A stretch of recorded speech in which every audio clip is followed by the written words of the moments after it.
Shalom saudara-saudari yang dikasihi Tuhan Yesus Kristus. Renungan 15 September 2023 terdapat dalam kitab 2 Korintus pasal yang ke-8 ayat yang ke-9 yang berbunyi demikian.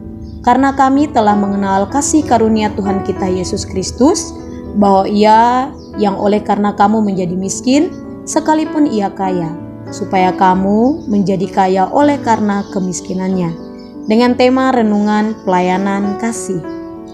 Paulus adalah sosok mentor yang baik bagi rekan-rekan sepelayanannya. Sebagai seorang rasul, ia juga sangat peduli terhadap jemaat yang dilayaninya.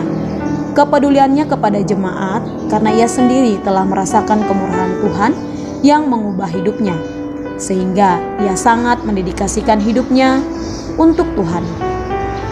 Dalam suratnya kepada jemaat di Korintus, Paulus sangat bersyukur kepada Tuhan karena jemaat di sana mempunyai hati untuk mendukung pekerjaan Tuhan.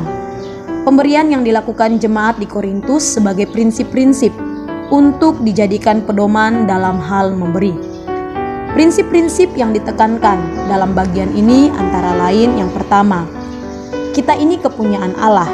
Apa yang Allah percayakan kepada kita sampai saat ini, semuanya adalah miliknya. Yang kedua, kita harus berani mengambil keputusan untuk hidup bagi Allah dan bukan bagi yang lainnya. Yang ketiga, apa yang kita berikan bertujuan untuk menolong mereka yang memerlukan. Yang keempat, memberi sebagai bukti dari kasih kita dan harus bayar harga. Yang kelima, dengan memberikan persembahan, kita tidak hanya memberi dalam hal bentuk uang, melainkan iman, waktu, dan pelayanan. Yang keenam, apa yang Allah berikan kepada kita membuat kita sadar bahwa untuk memberi lebih lagi. Dan yang terakhir, memberi membuat kita berserah kepada Allah atas seluruh kehidupan kita. Terlepas dari semua prinsip-prinsip di atas, Yesus Kristus telah memberikan contoh yang dapat kita teladani karena Ia memberi dengan mengorbankan dirinya. Ia rela menjadi miskin oleh karena kita umatnya, supaya kita mendapatkan kemenangannya. Saudara-saudari, firman Tuhan hari ini mengajarkan dan mengingatkan kita tentang pelayanan kasih yang dapat kita lakukan.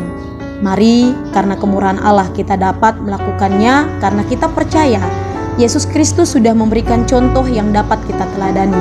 Kita mau percaya setiap pelayanan kasih yang kita lakukan karena kita percaya setiap apapun yang ada pada kita adalah kepunyaan Allah. Kita mau hidup kita hanya untuk Tuhan.